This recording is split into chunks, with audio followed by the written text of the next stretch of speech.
that smell? We've all heard of Cadbury's, Rowntree, Nestle, Fry, Wonka.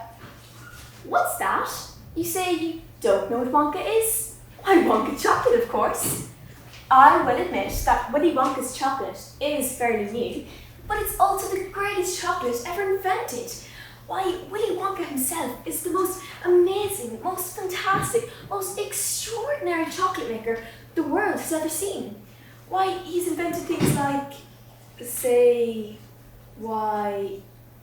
not going to tell you what he invented. You came to see for yourself, so I'll let you do just that. But before I do, I should perhaps fill you in on what's been going around here lately, because Mr. Wonka is the greatest chocolate maker, along with 3 other chocolate makers, Mr. Prodnose, Mr. Slugworth and Mr. Fickergover, sent spies to work for Mr. Willy Wonka in order to discover his secrets.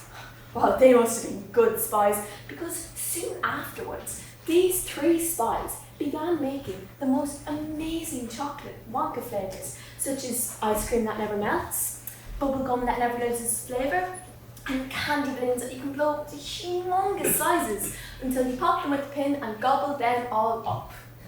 Mr. Wonka didn't know what to do. If he continued running his factory, all of his secrets might have been stolen. So he did the only thing he could. He sent all of his workers home and closed the factory.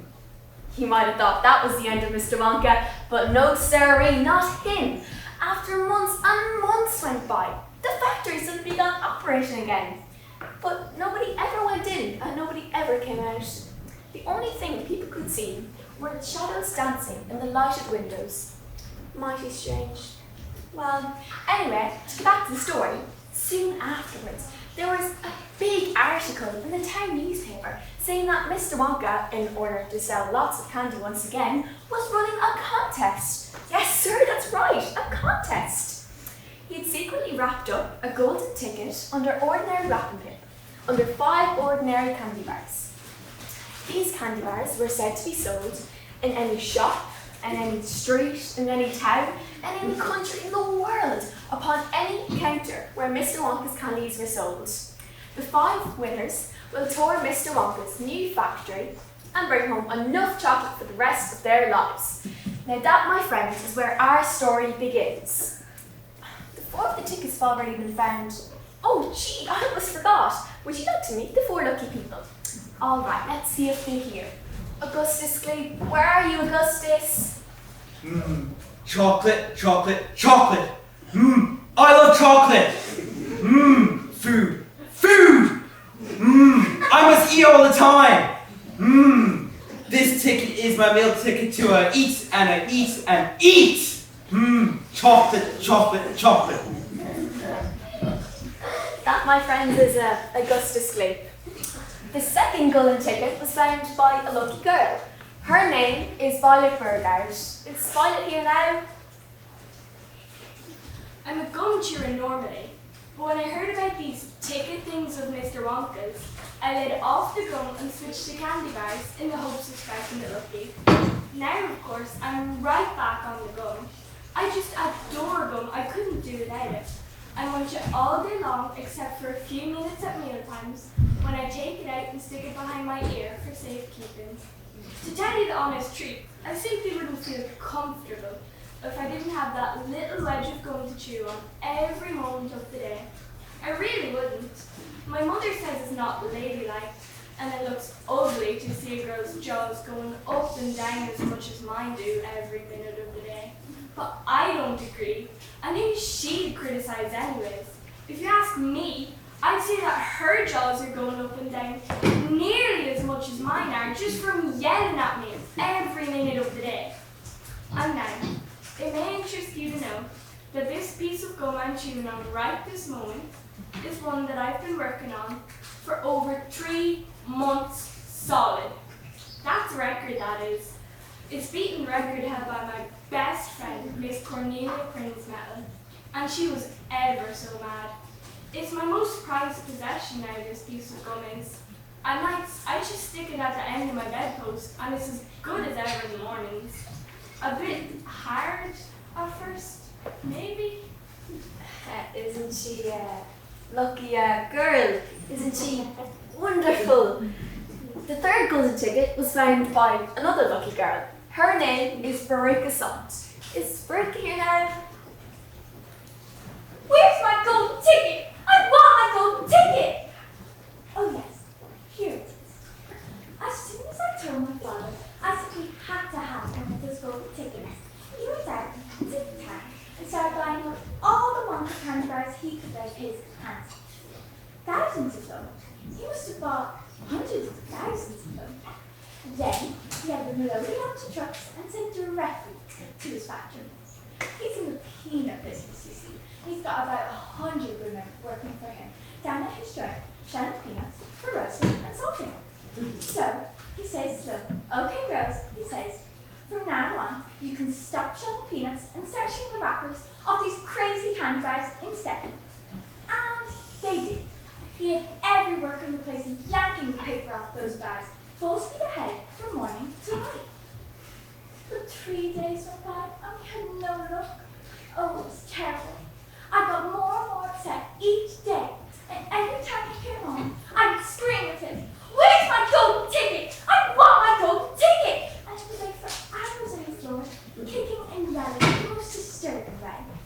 Then, suddenly, on the evening of the fourth day, one of his little workers yelled, "I've got it, a golden ticket!" And my father said, "Give it to me, quick!" And she did. And she rushed it home and gave it to me. And now I'm all smiles and we're a happy home once again. Isn't she a lovely girl? Now, the fourth and last golden ticket was found by another lucky boy. His name is Mike TV. I wonder if Mike's got his ticket with him. Is Mike here now?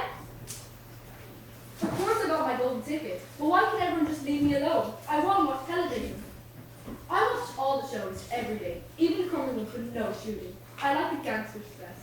Those are terrific little characters, especially when they pull each other full of lead, or flashy old stilettos, or give them the old 1-2 with their knuckle thrusters. Oh boy, what I would give to be doing that myself. It's a life, I tell you. It's terrific. That, folks, is Mike TV. Sorry for bothering you, Mike.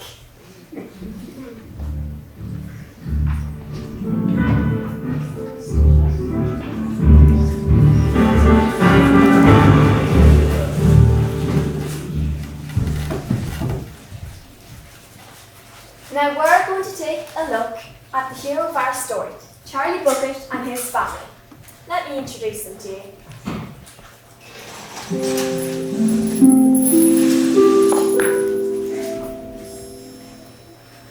This is the home of Charlie Bucket. 7 people live here. There are only 2 rooms and only 1 bed, so you can see that life is extremely uncomfortable. These 2 very old people are the mother and father of Mr. Bucket. Their names are Grandpa Joe and Grandma Josephine. These 2 very old people are the mother and father of Mrs. Bucket.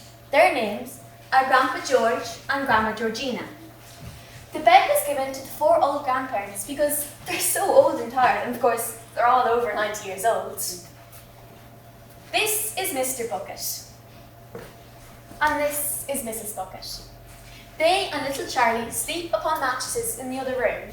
So you can see that this can be very cold in the winter time. They can't buy a better house because they don't have any money, and of course Mr. Bucket is the only one that can work. But see, he lost his job a few weeks ago, but the toothpaste factory had to close down. Without Wonka's factory open anymore, nobody ever bought toothpaste and nobody ever got cavities, and you see how it is. Oh gee, I almost forgot. This is the hero of our story, Charlie Bucket. Charlie's a nice boy. Of course, he's been starving lately. In fact, the whole family has. But I'm worried about Charlie though. Did you know that he walks instead of running like the other kids to save his energy? Yes, well, I've said too much already. I'll see you later.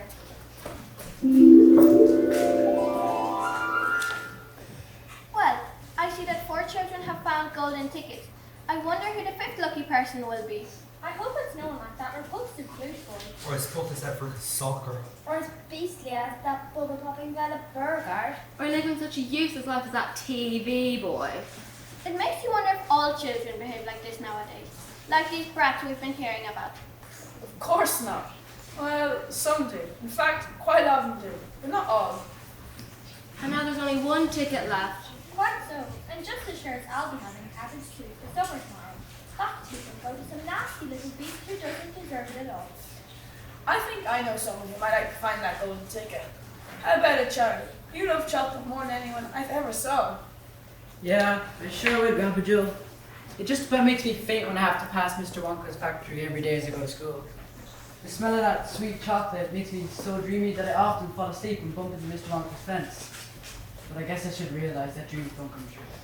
Just imagine, me imagining like I'm in the 5th golden ticket. Why, it's pure imagination. Well, my boy, it may be pure imagination, but I've lived to tell that what you imagine sometimes comes true. Gee, you really think so, Grandpa Joe? Gee, I wonder.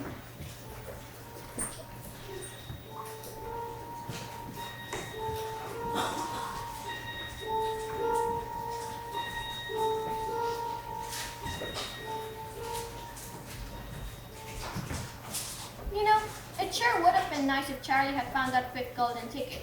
You mean with that 10p we gave him for his birthday present yesterday?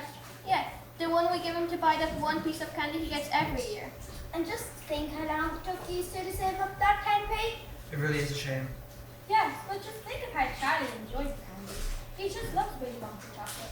He didn't really act that disappointed. Well, he might have not acted that disappointed. That's because he's a fine boy and he wouldn't want any of us to feel bad for him. Why, what boy wouldn't be disappointed? I sure wish he'd won. I'd do anything for that boy. Why, I would even... Mum, Dad, Grandfolks, Grandpa Joe, you'll never believe it. You'll never believe what happened. Good gracious, Charlie, what happened?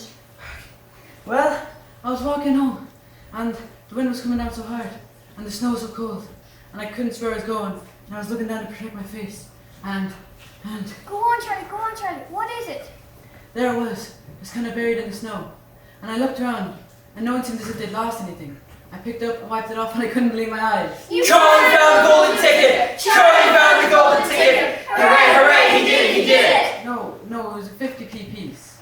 But then I thought, it wouldn't hurt if I bought a Whipple Scrumptious Bundle of Delight, since it was my 50p and I was so hungry for one. Yes. Yes, go on. I peeled back the wrapper slowly, and... You found the golden ticket! Charlie found the golden ticket! Hooray, hooray, he did it! No, I ate the candy. There wasn't any ticket. But then I had 45 pence left over. And you know how much I love chocolate. Charlie, you're not sick, are you? You didn't spend all that money on... No, as a matter of fact, I didn't. I bought another Whipple Scrumptious Photo of Delight, and I found the 5th golden ticket! You what? I did, I found the 5th golden ticket! Hooray, hooray, go! Hooray! Check out the factory!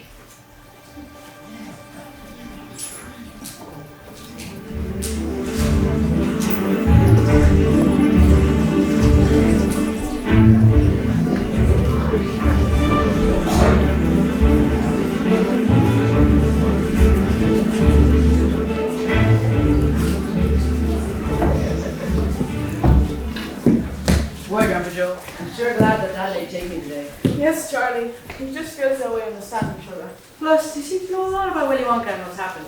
Well, he's been an important man in this town for quite a while now. Some people said some unkind things about him when he closed down, but I felt he had his reasons.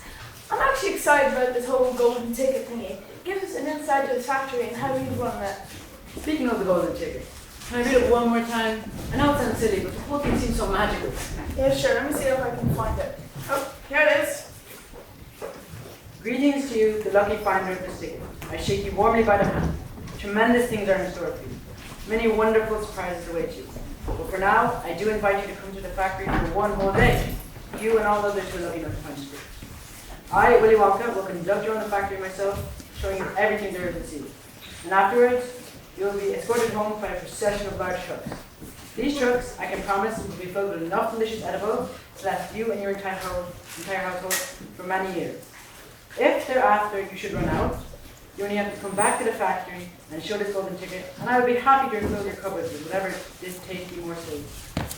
But this is by no means the most exciting thing that will happen to you. I'm preparing other surprises that are more marvelous and fantastic. Other surprises that will entrance, intrigue, astonish, delight, and perplex you beyond your wildest dreams.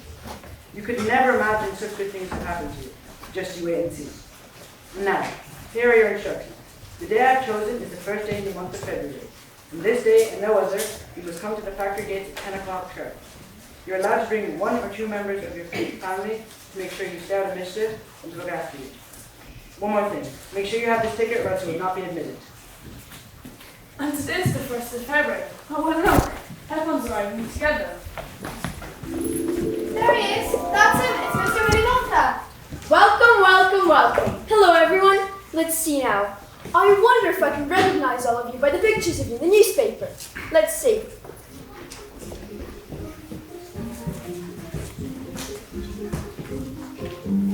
You're Augustus Glee. Oh, yeah, this is Delighted to meet you both. Delighted. You're Violet Virgo. So what if I am? Let's just get on with the whole thing. And you must be Mrs. Virgo. Very happy to meet you. Very happy. I think you are, yes, you're Ruby Salt. And you must be Mrs. Salt. Oh, geez, Aunt Mommy. It's probably that sticky and chocolatey from working in the factory. After all, he does enjoy the city of the chocolate factory. It's not important anything he eats about it shouldn't come to anyway. You're Mike to me. Enchanted to meet you. Yes, enchanted. Come on, I'm missing all my favorite TV shows. And we're the TVs. Pleased to meet you. Overjoyed. And you must be the boy who just found a ticket yesterday. Oh, congratulations. You're Charlie Bucket, aren't you? Yes, sir, thank you. And this here is my Grandpa Joe. Howdy, Mr. Wonka. How do you do, Mr. Grandpa Joe? How do you do? Well, now, is that everybody? Why, I guess it is. Good. Now, please follow me. Our tour is about to begin. But do keep together. Please don't wander off by yourselves. I shouldn't like to lose any of your this time proceedings. Oh dear me, no. Here we are, through this big red door, please. It's nice room inside. I have to keep it warm because of my workers. They're used to an extremely hot climate. They can't stand the cold. They perish if they want outdoors in this weather. Why, they freeze to death. So what are these workers? All in good time, my dear boy. You shall be patient. We'll see everything as we go along.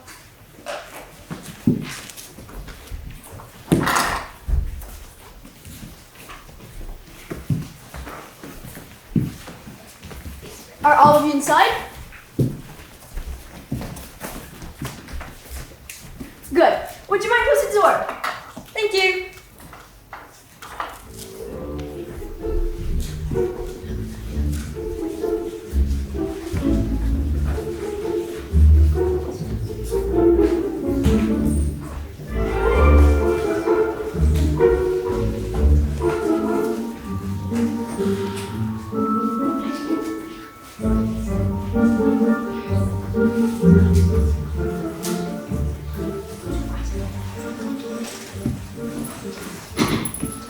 I'm tired. It seems like we've been walking for turning left, turning right, turning left for a whole hour or so.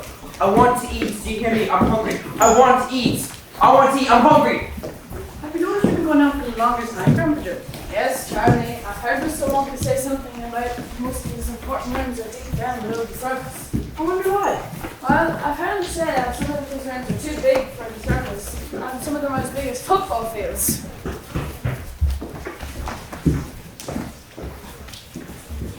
Here we are, everybody. This is the chocolate room. It's the nerve center of my whole factory. It's the heart of my whole operation.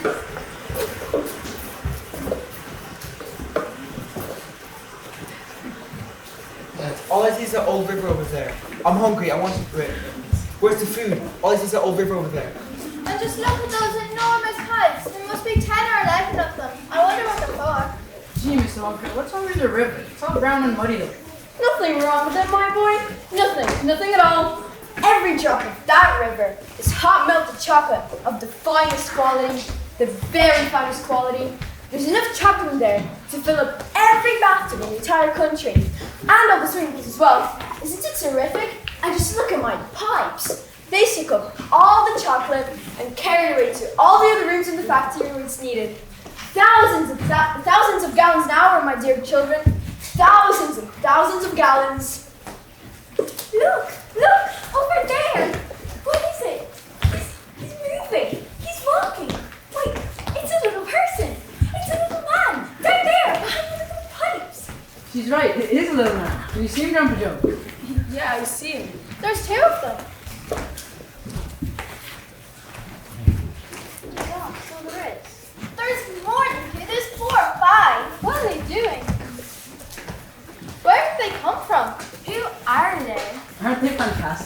no higher than my knee. Look at their funny long hair. They can't be real people.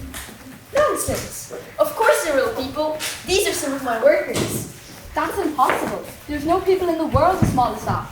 No people in the world as small as that. Then let me tell you something. There's over 3,000 of them in my factory. They're Oompa Loompas. Oompa Loompas? What are those?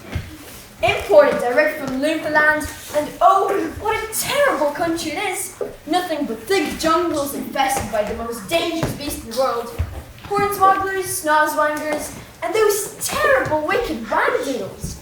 A wangdoodle would eat 10 Oompa Loompas for breakfast and come galloping back for second helping. When I went out there, I found these little Oompa Loompas living in tree houses. They had to live in tree houses to escape the snozzwangers, hornswogglers, and wangdoodles. When I found them, they were practically starving to death. They lived on green caterpillars, red beetles, eucalyptus leaves, and the bark of the bonbon tree. They lived cacao beans too, but they only found about 1 or 2 a year. They dreamed about them all night and talked about them all day. And it just so happens that the cacao bean is the very thing which all chocolate is made from. I myself use billions of cacao beans in my factory every week. So I spoke to the leader of the tribe in Oompa Loompas and told him that his people could have all the cacao beans they want if they would just come and live and work for me in my factory. So here they are. They're wonderful workers. They all speak English now. They love dancing and music too. They're always making up songs. I expect you'll hear a good deal of singing today from time to time. Mummy, I want an Oompa Loompa. I want you to get me an Oompa Loompa. I want you to get me an Oompa Loompa right away. I want to take one home with me. Go on, Mummy. Get me an Oompa Loompa. Now we have to be possible to draw Mr. Wonka. But I want an Oompa Loompa. All right, Bertha, all right, but I can't let it be wrong this second too. Augustus, Be patient. I'll see it now what it is. Augustus, sweetheart, don't you ever doing that. Oh, please, Augustus, please. You must come away. My chocolate must be untouched by human hands. Augustus, didn't you hear the man say, come away from the river at once? This is true. I'll eat bucket chips and pottage. Augustus, you must come away. You're dirtying my chocolate. Augustus, you're giving that nasty cold of yours to millions of people all over the country. Save him, he'll drown in cancel the yard. Help! Ah! Don't just stand there, do something. Look, it's touching one of those pipes. There he goes. Oh, help, murder, please. Augustus, come back at once. Where did the pipe go to? Quick, call the fire brigade. Keep calm. Keep calm about it just fine. You wait and see. Can we turn to marshmallow? Impossible. And why not, may I ask? Because that pipe doesn't lead anywhere near the marshmallow room. That pipe leads directly to the room where I make the most delicious kind of strawberry flavoured chocolate coated fudge. Oh, my poor Augustus. They'll be sending him by the pine by tomorrow morning. How dare you laugh like that when my boy's just gone off the pipe? You monster! You think this is a joke? You think sending my boy up into the fudge room like that is one big colossal joke? You'll be perfectly safe. It'll be chocolate fudge. Never. I wouldn't allow it. And why not? Because the taste would be terrible. Just imagine it. Augustus flavoured chocolate coated flake. No one would buy it. I don't want to think about it. Nor do I. And I do promise you, madame, that your darling boy is perfectly safe. If he's safe, then where is he? Lead me to him this instant. Go over to one of the Oompa Loompas over there and ask them to lead you to the fudge room. When you get there, take a long stick and start poking around in the big chocolate mixing bottle. He should be in there. Don't leave him there for too long though, or he's liable to get put into the fudge boiler. And that really would be a disaster, wouldn't it? My chocolate would become quite uneatable. What? What did you just say? I'm joking, do forgive me. Goodbye, Miss Gloop. See you later.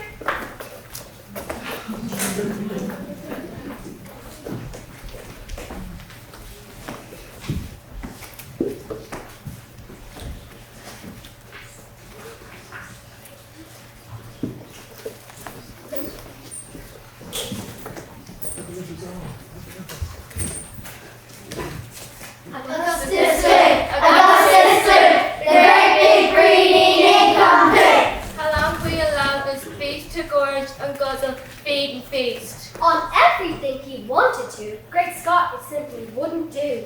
And what we do in cases such as this, We use a gentle touch. Mom, we cried. The time is right to send him shooting up this height. But don't let children be alarmed. Augustus will not be harmed. Although, of course, we must admit, he'll be altered quite a bit. Slowly the wheels go round and round. The cogs begin to grind and pound. 100 nights go slice, slice, slice. We add some sugar, cream, and spice. And out he comes, and now by grace, a miracle has taken place.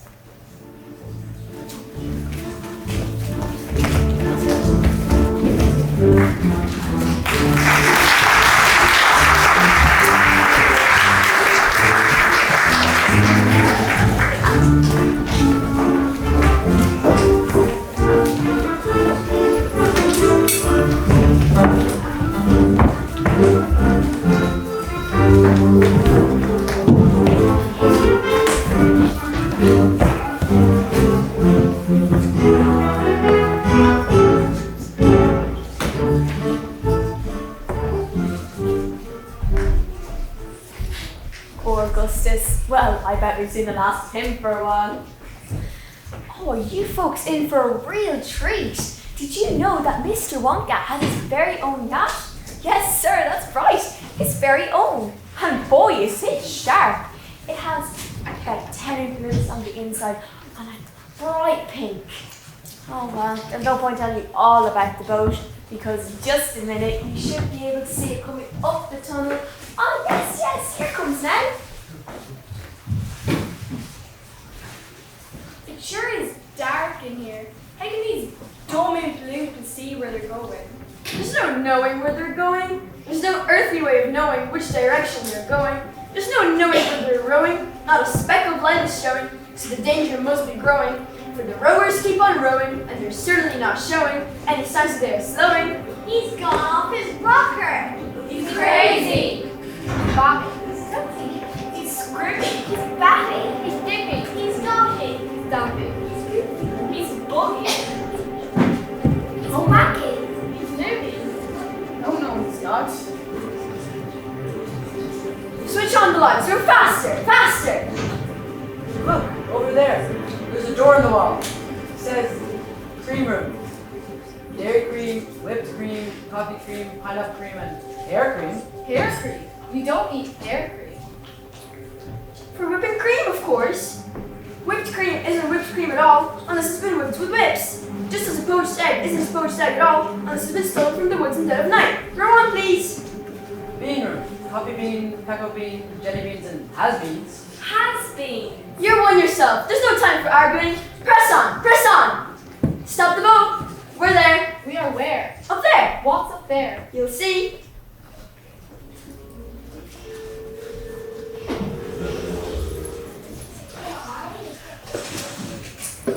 This is the most important room in the entire factory. All my most secret new inventions are cooking and simmering in here.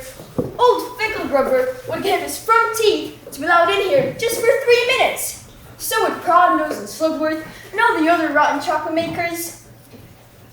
But now, listen to me. I want no messing about when we go in.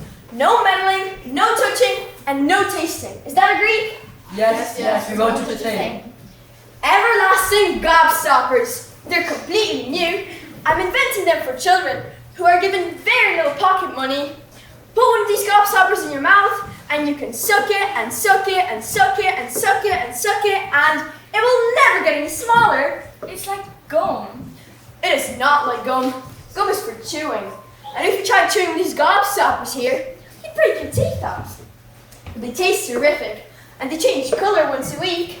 Now that machine over there makes hair toffee, but it's not quite perfected yet. But I'll get the mixture right soon, and when I do, there will be no excuses for little boys and girls going about with bald heads. But Mr. Wonka, little boys and girls never go about Please don't argue, my dear child. Please don't argue. Now over here, if you will all step this way, I will show you something I am terrifically proud of. Oh, do stand back. Be careful. Here we go.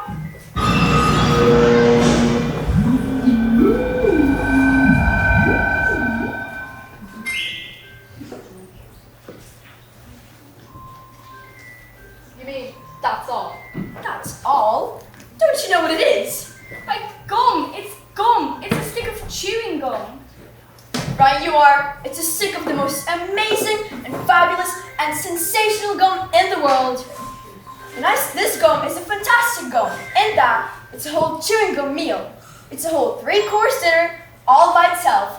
When I start selling these, it'll be the end of cooking, marketing, forks, plates, washing up, and garbage. This stick of gum that I've just made happens to be tomato soup, roast beef, and blueberry pie. But you can have almost anything you want. What do you mean by that? If you were to start chewing it, you would actually taste all of those things. And it fills you up. It satisfies you. It's terrific. It's utterly impossible. As long as it's gum and I can chew it, then it's for me. Come on, Mr. Wonka, hand over this magic gum of yours and we'll see if it really works. Now, Violet, that's not anything silly. I want the gum. What's so silly? I'd rather you didn't take it. You see, I haven't got it quite right yet. There are still 1 or 2 things. Oh, the heck with that. Oh, don't! Fabulous, it's great. Spit it out! Keep chewing, kiddo. Keep right on chewing, baby. This is a great deal for the burgers. Our little girl is the first person in the world to have a chewing gum meal. No! It isn't ready for eating. It isn't right. You mustn't do it. Good heavens, girl. What's happening to your nose? It's turning blue. Oh, be quiet, Mother, and let me finish. Your cheeks, your chin, your whole face. Mercy sakes, this girl is going blue and purple all over. Violet, you're turning violet. What's happening to you? You're glowing. The whole room is glowing. I told you I haven't got it quite right yet. It always goes wrong when we get to dessert. It's the blueberry pie that doesn't. But I'll get it right one day. You wait and see. You're swelling up.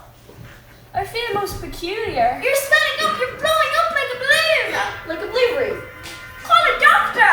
Prick her with a pin. Save her. It always happens like this. All the blueberries that tried it ended up as blueberries. It's most annoying. I just can't understand it. But I don't want a blueberry for an auto. Put her back this instant. Tell one of the blueberries over there to roll Miss Beauregard to juicing room at once. The juicer room? What for? To squeeze her. We've got to get the juice out of her immediately. After that, we'll just have to see how she comes out. But don't worry, we'll get her repaired. That's the last thing we do. I am sorry about it all. I really am. Mr. Wonka, will Violet ever be alright again? She'll come out of the de-juicing machine as soon as a whistle. Oh, and she'll be purple. Purple from head to toe. But that's what comes from chewing disgusting gum all day long. If it's so disgusting, then why'd you make it in your factory? I can't hear a word you're saying, kid. Come on, off we go.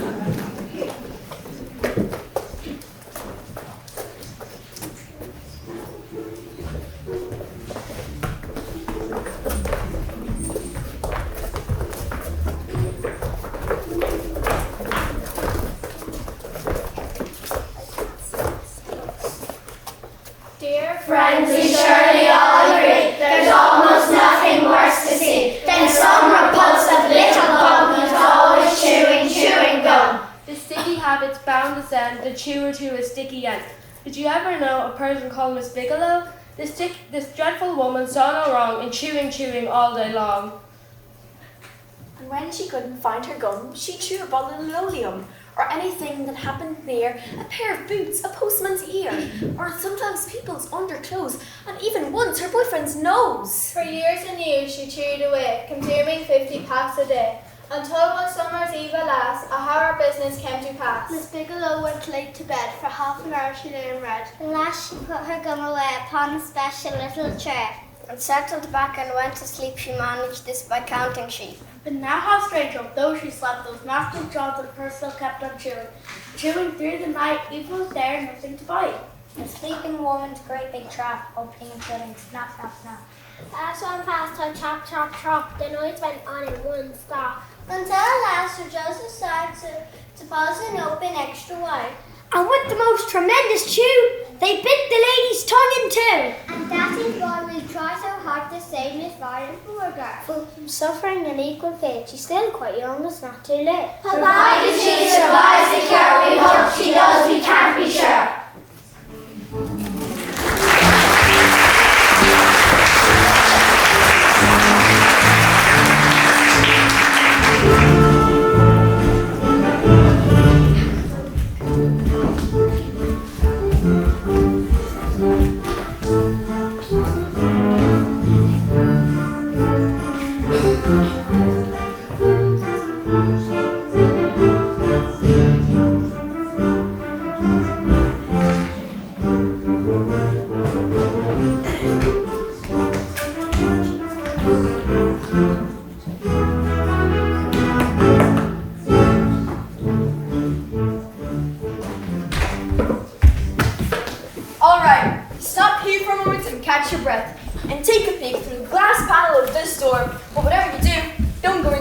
The nut room. If you go in, you'll disturb the miniature squirrels. Look, Grandpa, look.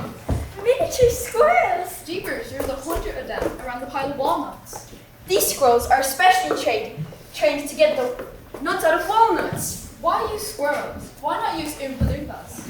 Nobody can get walnuts out of walnut shells in one piece except squirrels. I insist on only using whole walnuts in my factory, so I use squirrels as the job. And see how they first tap each walnut with their knuckles to be sure it's not a bad one. If it's bad, it makes a hollow sound, and they don't bother opening it. They simply throw it down the garbage chute. Hey, Mummy, I've decided I want a squirrel. Get me one of those squirrels! Don't be silly, sweetheart. They belong to Mr. Wonka. I don't care about that. I want one. All I've got at home is 2 dogs and 4 cats and 6 bunny rabbits and 2 parakeets and 2 canaries and a green parrot and a turtle, a bowl of goldfish and a cage of white mice and a silly old hamster. I want a squirrel! All right, my pet. Mum will get you a squirrel just as soon as she possibly can. But I don't want any old squirrel. I want a trained squirrel. Very well. Wonka, how much you want for these squirrels? Name your price. They're not for sale. She can't have one. Who says I can't? I'm going in there this very minute to grab me a squirrel. Oh, don't!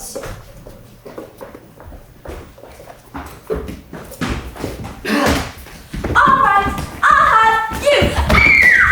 No! They won't do them, her! All of them!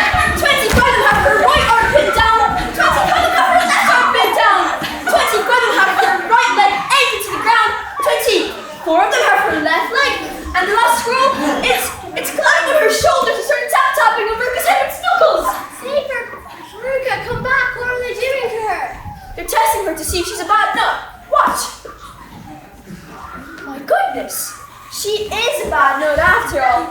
Her head must have sounded quite hollow. Where are they taking her? She's going where all the other bad nuts go. Down Ruka's chute. My golly, she is going down the chute. She's gone. Where is the one she's gone to? That particular chute leads directly to the great big main rubbish pipe, where all the floor sweepings go, and potato peelings, and rotten cabbages, and fish heads, and stuff like that. Who eats potato peelings and rotten cabbages and fish heads in a factory like this? I do, of course. You don't think I live up cow beans, do you? And of course it all goes to the furnace in the end. Now see here, Wonka, I think you've gone just a shade too far this time with D&D. My daughter may be a bit of fun, I don't mind admitting it, but that doesn't mean you can roast her to a crisp. I'll have you know, I'm extremely cross about this. I really am. Don't be cross, my dear Miss Salt. She may not even have gone down the pipe at all. She may be stuck at the bottom of the chute, just below the entrance hole. And if that's the case, all you have to do is go in and pull her up again.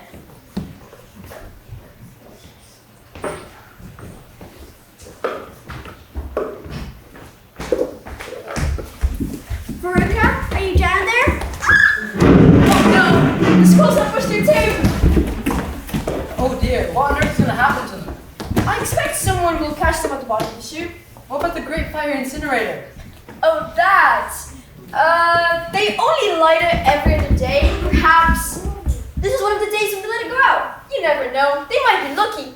I've never seen anything like it. The children are disappearing like rabbits. Oh well, shall we move on? Oh yes!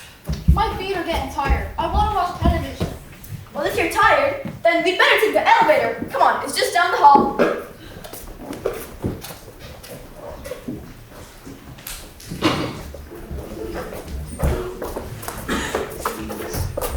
Veruca saw Mr. Bruce just went down the rubber chute. I'm very right to top, but in this case, we ought to see the thing completely true.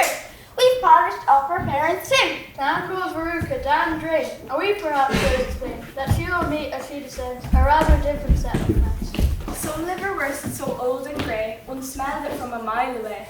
A rotten nut, a reeky pear, a thing the cat left on the stair, and lots of other things as well, each with a rather horrid smell. These are Veruca's newfound friends that she will meet when she descends, and this is the price she has to pay for going very far astray. But now, my dears, we think you might be wondering, is this really right? That every single bit of blame, all the scolding and all the shame, should fall upon Veruca Salt? Is she the only one at fault? For though she's spoiled and dreadfully so, a girl can't spoil herself for no, you know, so Who turns her into such a brat? Who's the culprit? Who did that?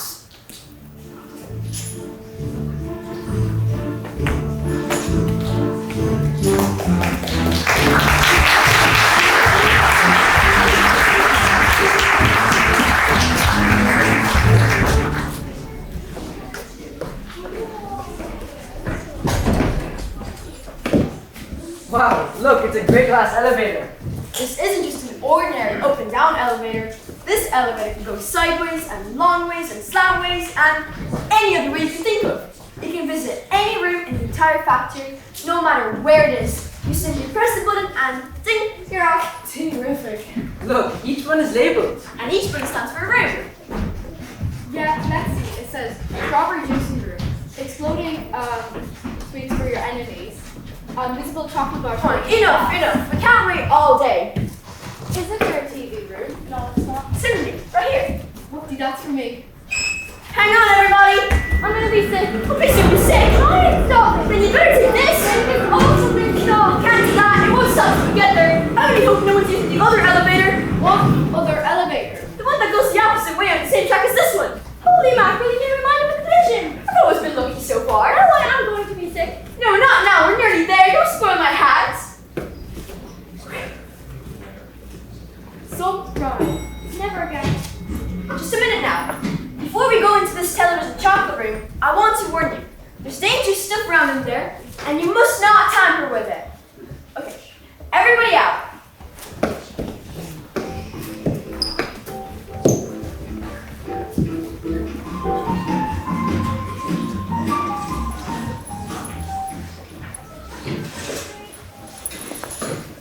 Here we go. This is the testing room for my latest and greatest invention, television chocolate. But what is television chocolate? Good heavens, child, stop interrupting me. It works with television. I don't like television myself.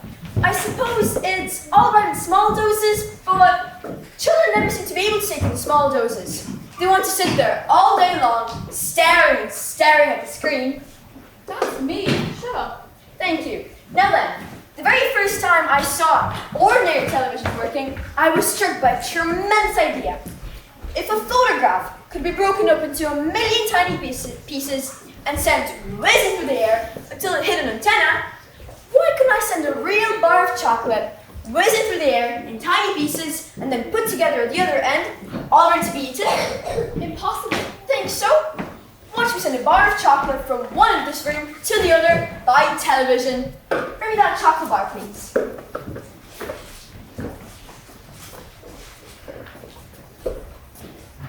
It has to be big, because whenever you send something by television, it always comes out much smaller than it was when it went in. Here we go then. Get ready.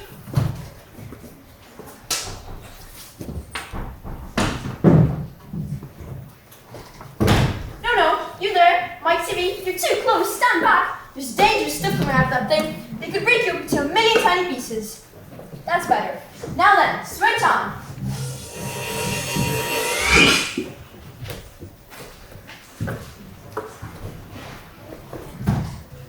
The chocolate's gone. It's now on its way, rushing above our heads. Quick, come over here. Watch the screen. Something's happening. Quick, take it. How can you take it? Is this a picture on television screen? Fantastic. Just imagine, when I start using this across the country, a commercial will flash onto a screen and a voice will say, "Eat Wonka's chocolates. They're the best in the world. If you don't believe us, try one for yourself right now." It's a miracle. Mr. Wonka, can you set other things in the same way? Like people, could you set a real life person in the same way? A person? Are you off your rocker? But could it be done? Good heavens, child, I really don't know. I suppose it could, yes. I'm pretty sure it could. Of course it could. I would like to risk it though, because it might have some pretty nasty results. Look at me, I'm going to be the first person in the world to be sent by television. No. Mike, stop, come back. You'll be turned into many tiny pieces. Mike, you heard your father and Mr. Wonka. Why can't you think of anything other than TV for once? See you later, alligators.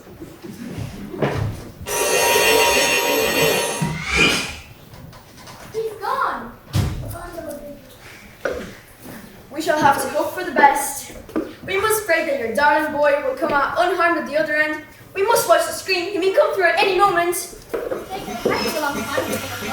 Hold everything. Watch the screen. Something's happening. Yes, that's him, alright. Grab him, quick! He's completely okay. Okay, he's strong. Well, of course he's strong. What did you expect? Give me him. This is terrible. I can't send him back to school like this. He'll be squashed. He won't be able to do anything. What, Mike? No, you will not be able to watch television. I'm throwing the television set right out the window the minute we get home. What, Mike? I don't care what you want or how much you jump and scream. There! Gee, Mr. Wonka, how will Mike ever grow again?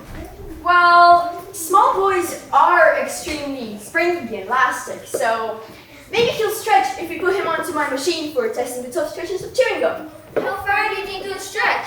Maybe miles. Anyway, he'll be awfully thin. But we'll fan him up with all my super vitamin candy. It contains all the vitamins from A to Z. Mr. TV, just hand these orders over to the Oompa Loompas and don't look so worried. They'll come out in the wash, you know, every one of them.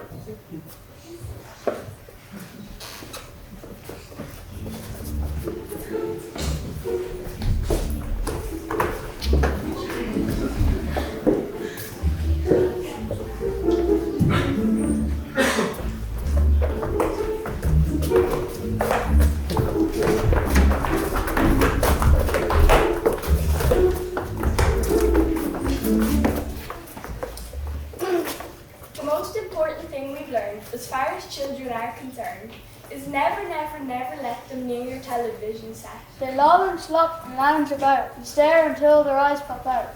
Oh yes, we know it keeps them still. They don't climb up the windows. They never bite or kick or punch. They always leave you free to cook the lunch.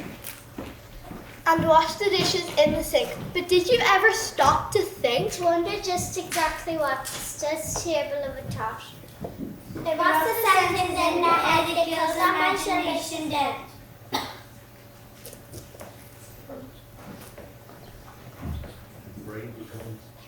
Brain becomes soft as cheese, and powers of thinking rust and freeze.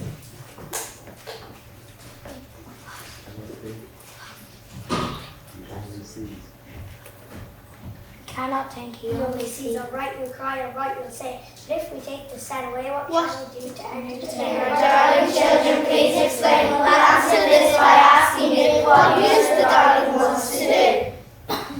So please, oh please, we beg, we pray, we'll throw your TV set away.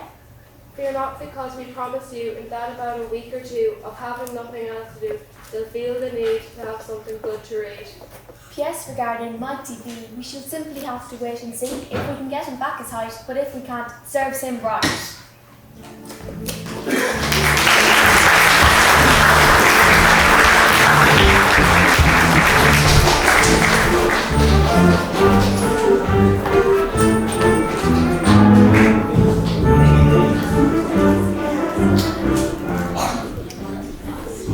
Which room shall it be next? Hurry up, we must be going. And how many children are left now? I guess it's just Charlie left then. You mean you're the only one left? Why, yes. Oh my dear boy, that means you've won. Oh, I do congratulate you. I really do. Oh, how wonderful this is. I'm delighted. It could be better. I had a hunch, you know, right from the beginning that it's going to be you. Oh, but we mustn't dilly. We mustn't dally. We have an enormous number of things to be full of days out. Just think of all the arrangements that have to be made. Hold on. I'm afraid I don't understand what's going on. Oh, do forgive me. I get carried away at times. I forgot you didn't know. No what? You see, Charlie, I love my chocolate factory. Tell me, Charlie, do you love my chocolate factory? Think carefully, because it's very important how you feel. Well, all that I can say is I've never spent a more fantastic day anywhere. Do I love this factory? Yes. Yes, I do. Why do you ask me, Storm? Well, of course, Charlie and all the others will receive all the chocolate I've promised, but I want Charlie to receive much more. You see, this whole day has been a contest. It's been a contest to find out who would be the best for the job. What job? You know, Charlie, I'm tired. I'm not getting any younger. And it isn't as easy to carry out my ideas as it once was. And I need some help. That means you. Me? Yes, I would like you and Grandpa Joe, and of course all the rest of your family, to move here and live here permanently. I would like to have someone who will take over after I've gone. I have no family, and I can think of no one I would like to run the factory more than you. This would be after I've trained you and taught you everything I know, of course. Everything I taught you, of course. I watched you all day, and you are the type of person who will appreciate this factory and care for it as I have all these years. Will you accept my offer, Charlie? And if you do, everything that I have here is yours. Will I? Wow, this is more like I've ever imagined. Will I? Of course I will. Thank you. Think about it, Grandpa. Wait till Mum and Dad and the grandfolks do me our chocolate factory. We're never ever going to have to starve again. Just think of all the wonderful chocolate. Just you wait and see.